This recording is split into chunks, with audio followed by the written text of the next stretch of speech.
This segment is brought to you by Les Stanford Cadillac Chevrolet in Dearborn, Michigan. Please visit lesstanford.com.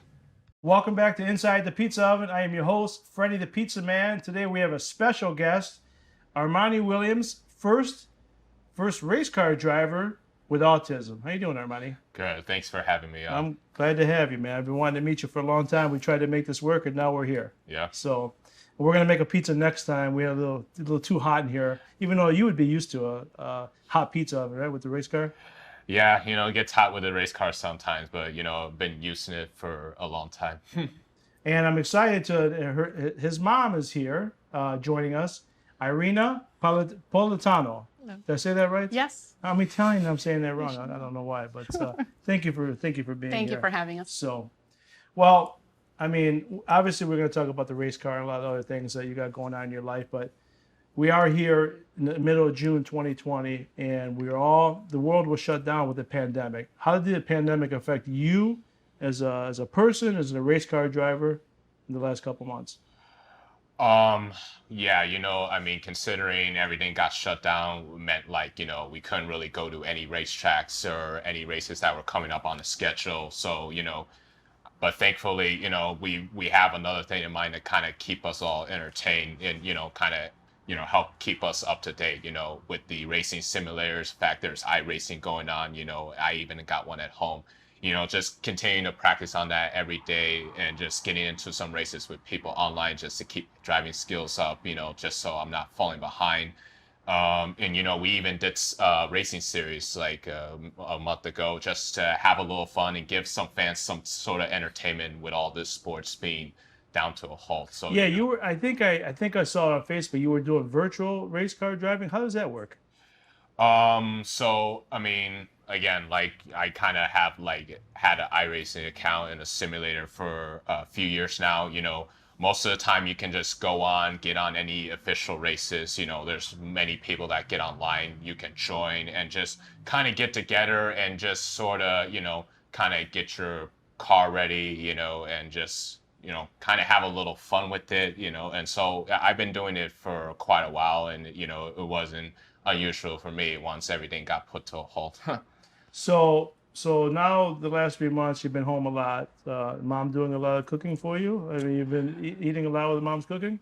No, I still help her out in the kitchen. Yeah. I mean, I kind of got into, cooking with my mom a lot the last couple years. And, even with us being at home a lot, we're still doing it, trying to come up with what recipe we want to make for dinner and all that. So we're still doing that. He's quite a chef, actually. Yeah, I'm a sous chef. Yeah. He has taken over the kitchen, and it's interesting cooking with an autistic person.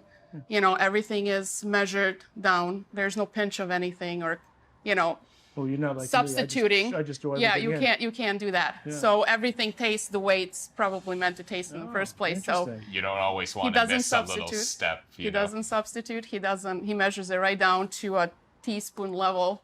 Everything is leveled out. So it takes a while to prep for everything, but the outcome is amazing. Yeah, my son with autism, he's 7 years old. My wife tries to dabble with him. I try to dabble with him here a little bit, but he just hasn't shown the interest in making pizza. Okay. He'll watch, but he hasn't shown the interest in making pizza. It'll take time. In the Maybe one day beginning, he'll grow into it, Yeah. So he was growing up, he was a very picky eater, which is very common with autistic children. He had a very hard time eater, was too soft, too hot, too cold, too chewy, too crunchy, too this, to that.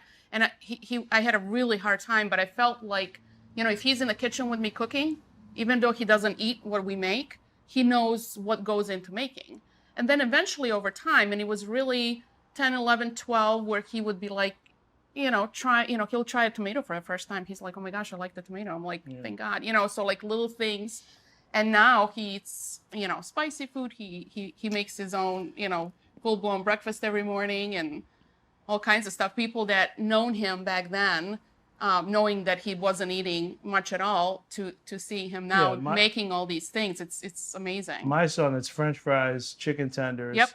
And he doesn't even want to eat my pizza anymore. He's like giving up on pizza. So that could be a while. Yeah. Yeah. So, finger food. Yeah, don't give up on him, though. Yeah, as a kid, you don't like certain foods, because it tastes a certain way. But, once you kind of grow up and kind of, you started growing into it and, eventually like it. So, it wasn't unusual for me. The utensils was hard probably at the age of 7 years old, right? Spoon and Yeah. yeah. Yeah, gotta be careful with knives. Yeah, well, yeah. We all, even us, we got to be careful with knives. I'll tell you that. Yeah. So, so when it comes to race car driving, how has the pandemic affected you? Have sponsors backed out on you? Are you looking for new sponsors? I mean, how's that working out?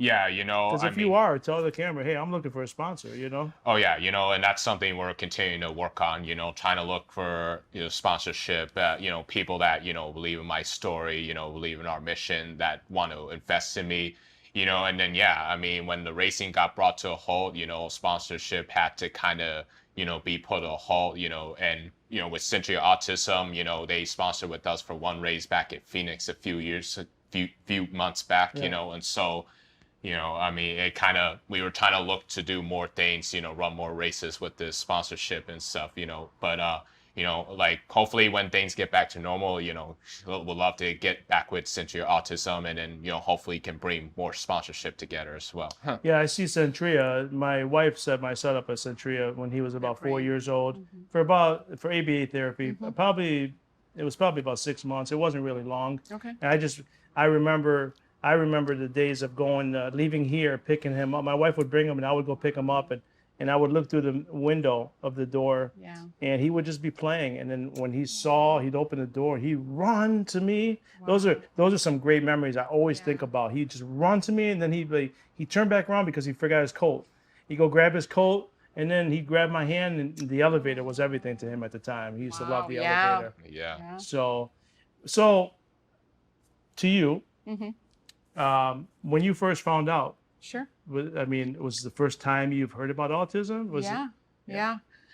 was the first case in our family, first case of anyone that was really close to us, friends or family. And, it was a case where, Armani's sitting here talking. So he was completely nonverbal. He wasn't talking at all. He wasn't saying mom or dad. Kids were asking why questions and why this. 2 years old? Yeah. And he was not, he was not saying anything.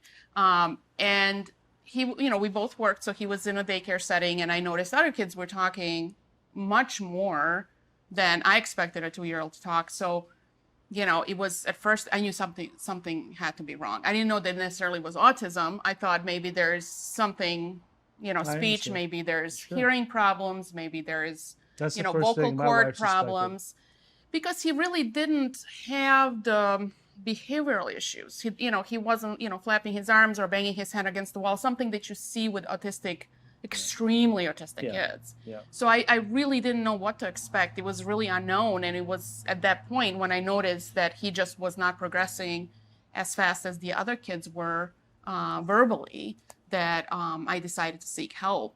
And that's how we came to find out about diagnosis. Maybe a tough question. How did you feel when you found out? It was a lot of the unknown. I want to say it was hard because I felt like my kid is now going to have challenges going forward, and I didn't know what those challenges were. Yeah. On one hand, when he was diagnosed, it was 2002, 2003, let's say, the insurance didn't cover it, right? So it was like, so how do I pay for this therapy now, right? How do I pay for speech? Where do I find it? It was a lot of the unknowns at the time, and it wasn't something that was really, a lot talked about. We kind of turned into the schools, and the schools kind of guided us through the whole process. But a little bit of people that I did talk to that had some experiences, they told me, just expect, he would never get better. Expect that he would never graduate from high school. Expect he will never talk, possibly, or be able to be mainstreamed in the regular schools, or have a normal life, what normal means, right? So it was scary. It was really scary at the time because of the unknown. We didn't know what was going to be next. So I think I read something about, you said about 6, 7 years old. My son is 7 years old. That you knew then, and I could be wrong on this, but I thought I read you knew then you had autism or something was wrong at 6, 7 years old. Am I right on that? Or it did was him know? Because where it was mostly like my parents, like Okay. they told me that I had autism at the time. Like Okay. she said, I was diagnosed at 2 years old and I didn't even know I had autism. Yeah. I was just, just a kid trying to, enjoy my life, enjoy my surroundings and all that. And I didn't even know what I was. Yeah, I think there was at certain times where like, I kind of struggled to socialize with certain kids that were my age, and I just couldn't figure out why. Was it, something weird about me or whatever, and so when my mom and my dad told me that I had autism, that's when, it kind of really opened up. Then I started to understand, okay, that's why these certain things are, happening and all that. when did you tell him? he was about 9, 10 years old. Okay, so 9, yeah, so 10 it was years- like finishing 5th grade, going into the middle school, like that Yeah. kind of time where I felt like he was getting a lot of help, he was getting a lot of support, and he was aware that he's getting it and some other kids are probably not getting it in Yeah. school. And Yeah. sort of never asked why, but I felt like he would understand at that point that what it is that is now requiring him to have all these extra services. Yeah, the reason I ask you that question is because my son is 7, Mhm. and I can't imagine if I said something to my son, and my son now just yap, yap, yap, yap, he doesn't stop, especially to mama. He talks to mom all the time, So I couldn't imagine him understanding that. So I was curious on that. But I mean, eventually that time has to come, right? You have Yes. to have that talk Yes. and go from there. I'm probably gonna make your mom cry a little bit now, but I mean, how much is your mom and your dad, especially your mom? She's here. How much does your mom mean to you? Do you realize how much your mom has done for you since your diagnosis? Oh yeah, absolutely. Yeah. I mean, I'm very fortunate, thank God, that I had such good parents that always believed in me, always loved me, was willing to support me in any step that I take, whether it was racing, whether it be like drawing or anything I enjoyed, that they would always be there for me and always give me that support. Because with us as autism, there's always the uncertainty of like how our life's gonna be. We don't even know where to go, so having that kind of support system and the people that care about you so deeply is very important. And it's just, I'm very thankful to have really good parents that have always been by my side my entire life, and they continue to do so.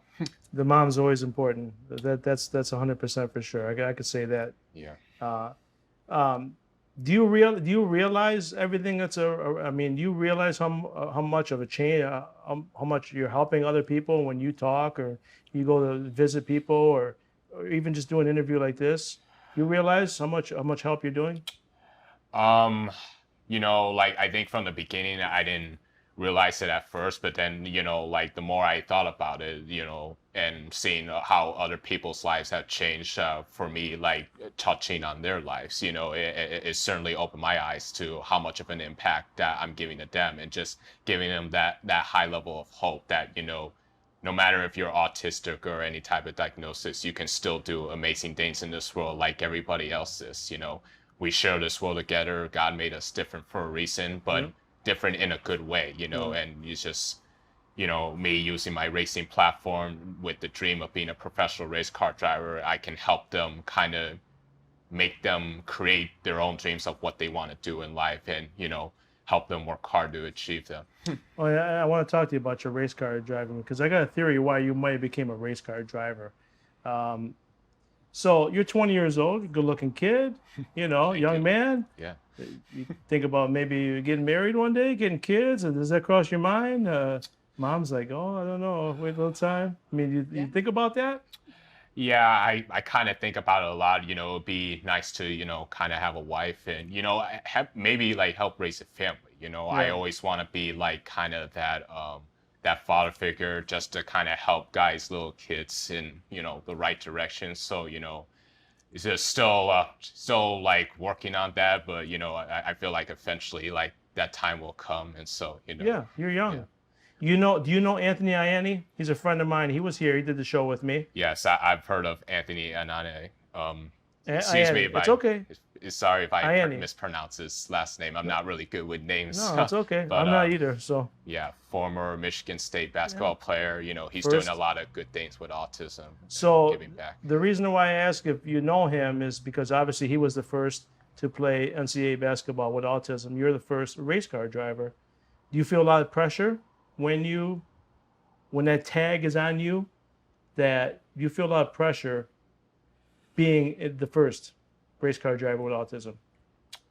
I don't think there's really that much pressure, just because, like, in, you know, racing history, you know, there's been, you know, people of insensitivity with, you know, there's a first female driver, there's been African American drivers going on in the sport, and even I too am African American, but there's never been that one driver that has special needs and all that. So, I mean, really, there's so much people that, I mean, there's not a lot of pressure put on me, but I always put pressure on myself to just go out there and show people that, you know, I belong in the sport and that I can have a really long career of what I love to do. And so, you know, really, there's not much pressure from a lot of surroundings. It's just mostly I put pressure on myself to, you know, go out there and do my job, you know.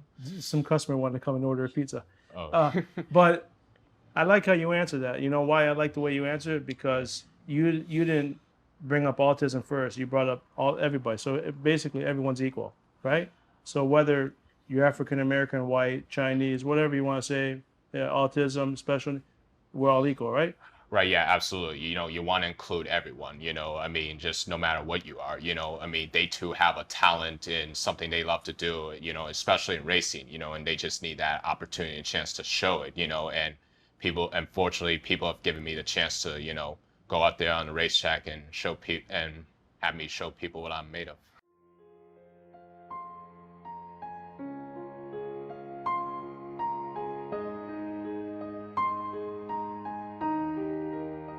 If you or your family is touched by autism, learn more about Fredi's foundation at #PopTheTap at FrediThePizzaMan.com. That's FREDI, thepizzaman.com, or email FrediThePizzaman@gmail.com.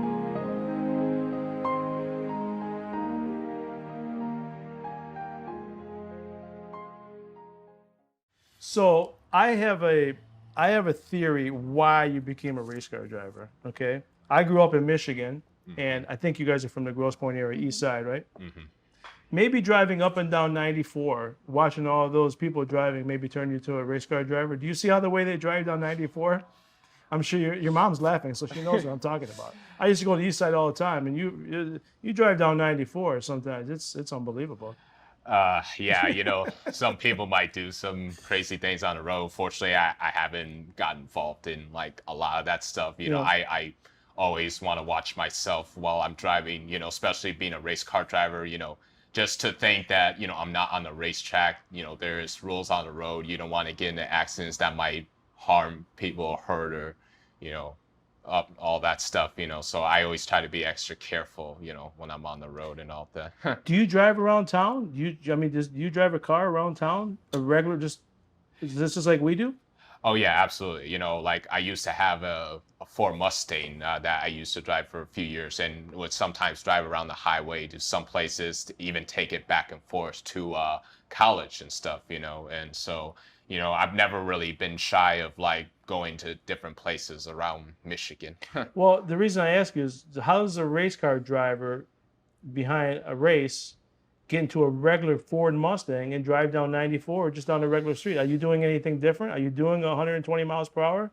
No, absolutely not. Those speeds are only on the racetrack, though. You stop at the stop signs and all that stuff? Oh yeah, you know. He's autistic. He does it by the rules. Yeah. If it says 55, he goes 55, and I'm like, okay, you can go 56 or 7. He's like, nope, 55, and he Like in a regular road The car routine, and on the the road. routine. he Wow. won't do it. Yeah, like on a regular road car and on the road, there's always limits. There's always rules that you have to follow. You don't want to get pulled over for anything that you did wrong. But like on the racetrack, there's always no limits. You can go as fast as possible. You can pass, do whatever you want to do.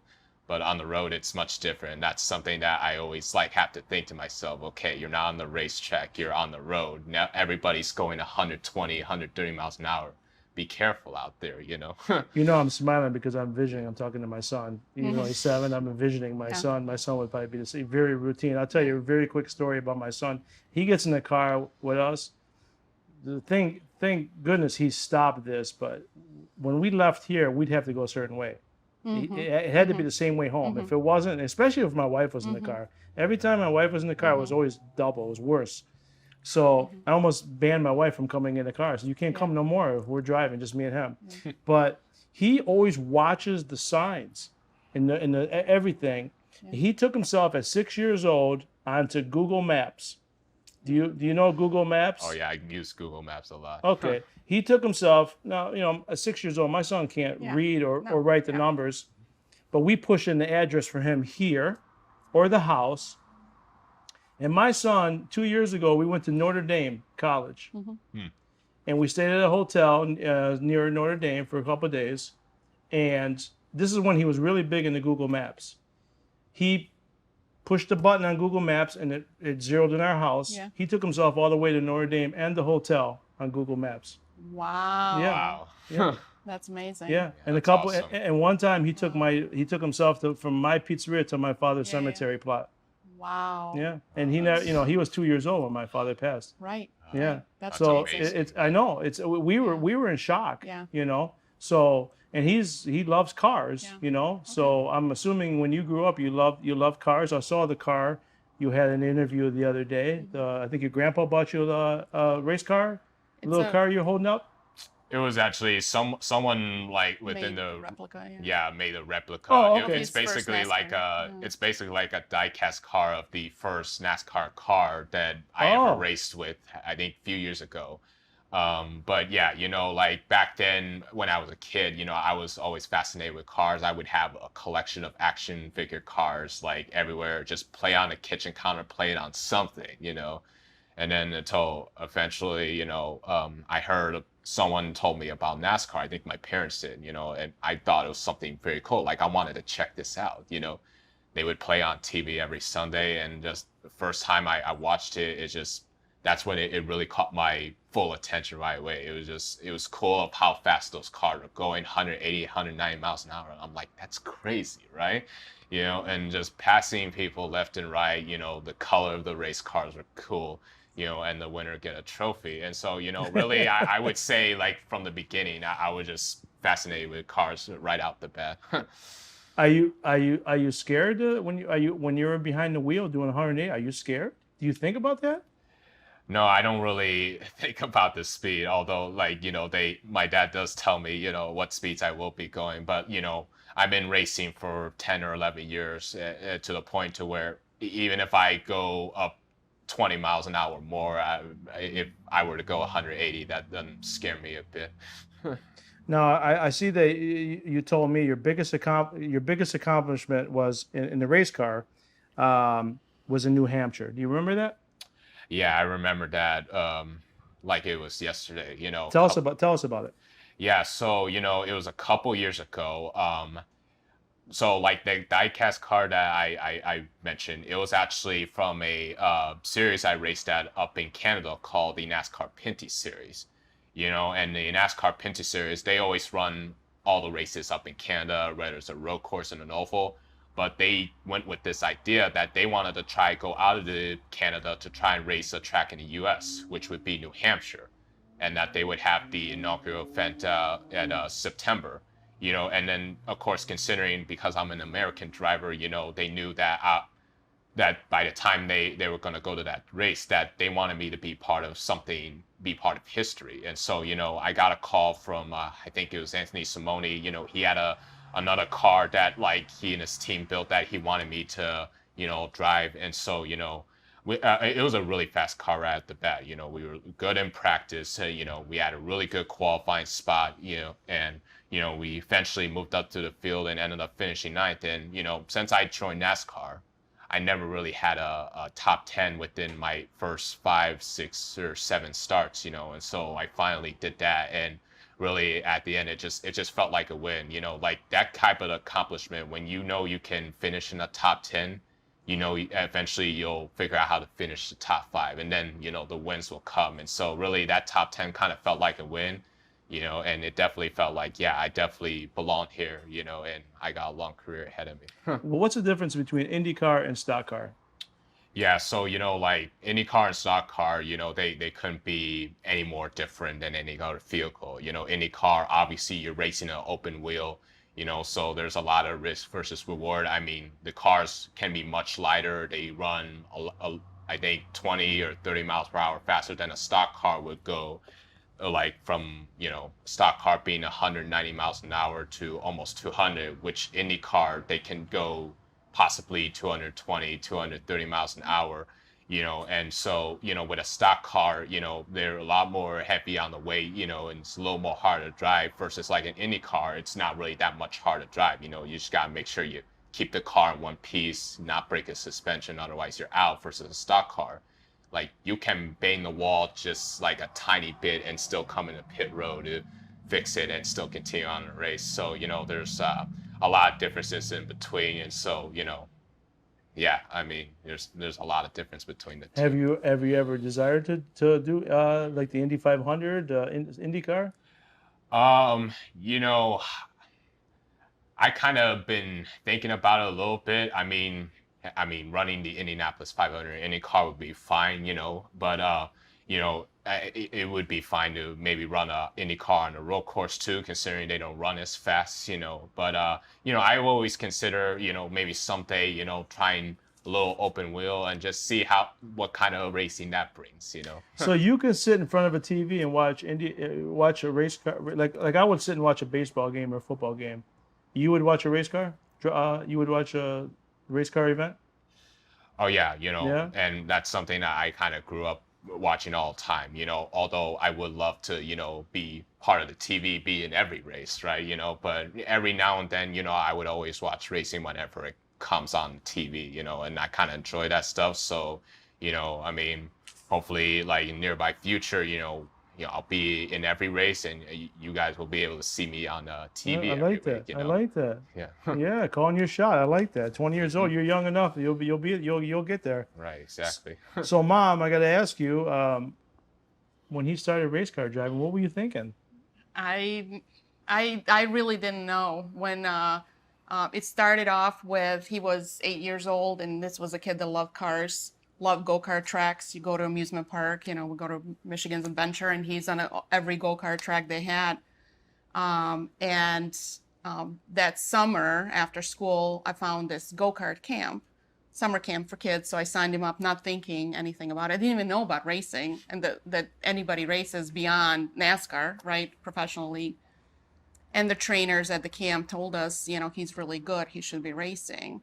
And again, didn't know what to expect. They told us to come to the certain location, certain time to see what races look like on a kid level and then adult level. And it was scary. I mean, he was really good. You know, we discovered he was indeed really good. And they, like any other sport, you have scouts and recruiters. He got recruited into adult leagues at a very young age. And that was scary. You had people that drive on 94 now in a race car, right? Yeah. So you know what's behind, you know, sometimes their intentions. And it was hard. It was hard to watch. You know, it went from, you know, little go-karts and, you know, the bumpers were tires. Now it's a cement wall, right? Yes. So when you hit the wall with cars like that, I mean, anything can happen. It was scary. And it's still scary to watch now, not because of him, because I know he's a good driver and I know how well he can handle himself. It's the other drivers around him. When you race, how much weight do you lose? How much weight do you lose when you race one race? Yeah, I think every time I like in a race, I'll probably lose about 5 to 10 pounds of body weight, you know, and really, you know, and in races that I'm in where like I'm inside a race car in like 80-degree weather and the car tends to get really hot the longer you run, you know, it's really important that you hydrate yourself, you know, and you know, you don't, you know, get dehydrated. In fact, that almost happened to me a few years ago. And so, you know, I learned to just, you know, always drink water weeks, days before. So that way, you know, I don't end up having that same situation because, you know, you got to be able to make it from the start to the finish. And so, And you got to make sure you go to the bathroom before you get in the car. And, oh, yeah, absolutely. Yeah, you don't want to pee in the car. Nobody wants that. Nobody Wow, wants that's that. amazing. Yeah. I think I'm going to take a race car driving. Right, just for that. Just to Right, lose yeah. the 5-10 pounds. I can eat a couple Yeah. more pizzas, that's for sure. Yeah. Absolutely. So, So some of your favorite race car drivers, either from the past or now. You have any favorites from the past or? Yeah, I think when I first started watching NASCAR as a kid, my first favorite was Jimmy Johnson. He's a 7-time champion. He just got a great level of class when it comes to the things he does on track versus the stuff he does off track. And I've always, admire, been inspired of what he's been able to accomplish in the sport. And I try to take a little bit of that and try to apply it to, my racing career, things that I could do that he does, but I also follow, people of my peers too. There's even another driver in the very top level of the sport with Bubba Wallace too, Yeah. the only African American driver up there, and then, there was once a driver named Wendell Scott, one of the pioneers of NASCAR back in the day. And he's actually the first African American driver to ever win a race, so those are the few drivers that, I certainly like look up to, admire, and heck, hopefully one day, I get to join Bubba at the very top level of the sport. How about guys like I mean, I know they're IndyCar, but Mario Andretti, guys like that. You read about them. How about the guy who used to always climb the Spider-Man? He used to, every time he'd win, he climbed like Spider-Man. Elio Castroneves. Yeah, he won that dancing contest too. That's how I remember Oh, him. really? Yeah, I remember more from that than I do the race car. But he used to always climb up the net. You want to do something like that? Yeah, I mean, if I ever win at Indianapolis like that, maybe I'll try to do that same tradition, kind of like climb the fence, celebrate it with Drink the a gallon of fans. milk? Yeah, get my whole crew to do the exact same thing, So, it was a really cool celebration that he came up with. So I read you're still attending college, right? I think Oakland University. Yeah, Oakland University, right up in Rochester, Yeah, Michigan. we just had Cole Cheer from Greg Campy. He was here. What's your major in college? What's your hopes? So right now I'm majoring in mechanical engineering. No, that makes sense. There's not really a lot of majors. Like really, I want to make a career out of racing, but in college, you may not. There's certain majors that you may not find that's a little closer to racing. And so when I found there was mechanical engineering, obviously engineering, there's a lot of things that involve with car companies, engines, chassis, fuel, anything you can think of to build in a car. And so, that's something that, I wanted to try and get into. And, hopefully someday, maybe if, racing doesn't really work out well to me, which I really wanted to kind of make it work, I definitely like to, still get involved in the sport, whether it's, Maybe work on cars. Yeah. Own a couple cars or something like that. Yeah, I mean, just get more involved in the cars, get under the hood, just learn how to fix, tune them up, things of that nature. Do you do that now? Can Um, you give a car a tune-up if you had to? yeah, I could change a tire, I could take apart the brakes, put new brakes on, things of that nature. But really, I like to do a little more of that, And we were gonna do that a couple months ago, with a race team down in North Carolina, before the COVID-19 kind of put things to a halt, And so, hopefully once everything kind of clears out, hopefully get an opportunity to do something like that. So let's if you get in your mom's car, do you climb through the window? Oh no. Just only in the race cars? No. Actually, I try not to climb on, any window. I just stay in the car, just stay as safe as possible. So if you were racing a lot in a normal season, how many races could you race in a year? As many as people want me to race, whether it's 20, whether it's 30 races, I just want to. Could you handle once? Is it hard for a driver to handle one? Because that's a lot of strain on your body once a week. Could you handle that? Yeah, I mean, if I can keep my physical body in shape, and yeah, when you have to race 20, 30 races, it's very important that, you keep up with your cardio, you kind of build muscle, you kind of keep all the stamina. So you want to get in as much better shape as you can. So that way, you're kind of not losing anything. And so, like having those physical attributes are really important.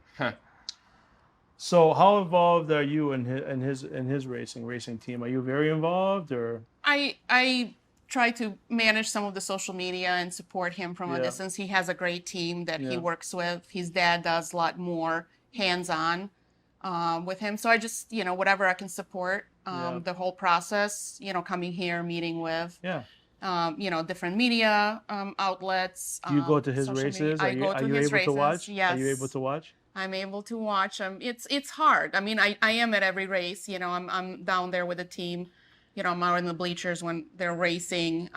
It's fun to be there and support him. Yeah. I know he appreciates that. I know we bring sometimes a fan base. There's other autistic children that end up coming to the race because of that, and I'm able to talk to them and their parents and their families. So it's nice to have that. There's so much more to race than just kind of sitting in the car. Exactly. Going around on the track, on and off the track while he's there too. So it's nice to be part of that whole experience. That's good. So what is the last race? You remember the last race you raced? I mean, actual in the car racing? Yeah, so like I mentioned before, I raced out at Phoenix International Raceway in Phoenix, Arizona, as part of the ARCA Menard series that I competed in, with this sponsor, the 01 Ford, and it was actually the first race this year that I competed in, and we were looking to compete in more, but that's the one race that I competed in just in March a few months ago. So if someone were to watching wanted to get involved with a sponsorship, they get a hold of you on find you on Facebook, all that. Website, Facebook, all the social media outlets. What's your website? So yeah, we have a website at www.teamarmaniracing.com. You can look up more about me. Look up more about what our mission is. And type of sponsorship we have and other venues and all that stuff.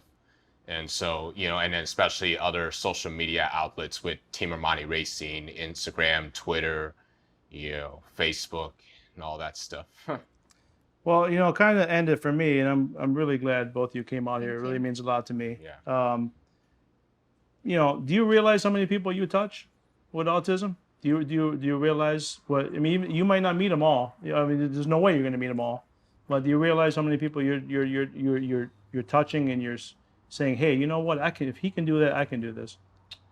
Yeah, I think that really I'm starting to open up and kind of realize, wherever I go, whether it's like, on track or off track, whenever I get to connect with individual children or family members that have been impacted with autism, they see me as kind of like a hero figure to them, with the type of life they're going through, and, just them seeing what I'm able to accomplish, with my dreams of, being a professional race car driver. It just, kind of helps them give a sense of hope, and just, never let autism back you down to what you want to do in life. There's, with me being a professional race car driver, you can be an artist, you can be a fighter or a doctor, like, just because you have autism, you can still do amazing things in this world that, other people can as well. Absolutely. That's you couldn't say any better. Now, to end it as a mom, me being a dad, when I found out, I know I'm speaking for my wife, when I found out about my son, Sure. My mind didn't sway any way. Sure. So, oh, this is it. This is what God wants, right? Right. There's no issues, no nothing. But what do you say to parents when they're just learning to have children on the spectrum, what they may deal with, or what their outlook might be? Sure. But I try to be as encouraging as I can. I tell them it's a marathon, it's not a race. Yep. It's going to take a long time. It's going to have different stages. It might look like 2 steps forward, 1 step back. It might look like 1 step forward, 2 steps back. But the whole discovery and the relationship that allowed me to have with my son, it's priceless. I don't know that I would have been this much hands-on with him if he didn't need that. Yeah. And I think, we have a special bond and special relationship because of that. And your son the best, right? So, one day when, the spark comes, he played every sport under the sun, and it was never like when he sat in the, little go-kart, it was never like that. So finding that something special that your son has, it's going to be amazing. It's going to be that wow effect. It's going to make it all worth it. All that work, that goes around, therapies and doctors and all the not so fun stuff, it's going to make it worthwhile. I know for my wife, she makes sure to keep everything regular as possible with him, like we do with the girls. Sure. Keep it as regular as possible. Yeah, we've missed out on going to some restaurants, and Sure. we had to leave, but Of course. we try to keep it as regular as thing. possible. Yeah. This way, he understands. Hey, this is what we're supposed to be doing because Right. they're doing it. Exactly. So you played other sports. You played football, baseball, and all that. Yeah, I think as a kid I played a little t-ball. It's kind of like baseball, but like Yeah. in a T, and then I also did football, in my late middle school age and my high school age as well. Even got one touchdown out of it, and I wasn't even a starter. It was just a last second deal that we needed to get us some points on the board, and at the end it just felt like a win. So yeah, there's been a couple of sports that I play. Always trying to look for other activities other than racing that I could do. Good for you, buddy. Yeah. Good for you. Well, thank you again for both of you for coming Thank out you and for Yeah, sharing your thank story. you for having us. It's been a pleasure. My pleasure. great. Okay, Yeah. keep up the great work, both of you. Thank you. Okay. Yeah, Thank you. Really Thank you. appreciate it. Thank you.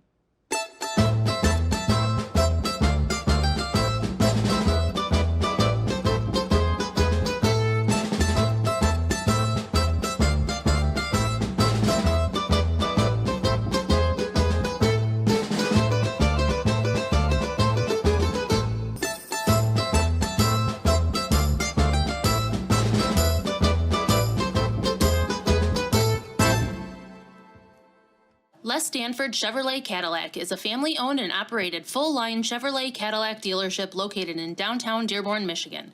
For the past 50 years, Les Stanford has been dedicated to excellent customer service in sales, service, and auto body repair. We have all the resources available to make a fantastic car buying and servicing experience. This includes a massive selection of Chevrolet, Cadillac, and certified pre-owned inventory to choose from, free loaner vehicles for service and collision center customers, and a finance source for every type of credit situation. Come experience the Les Stanford Chevrolet Cadillac difference today by visiting our showrooms in Dearborn, Michigan, or shop online at lesstanford.com.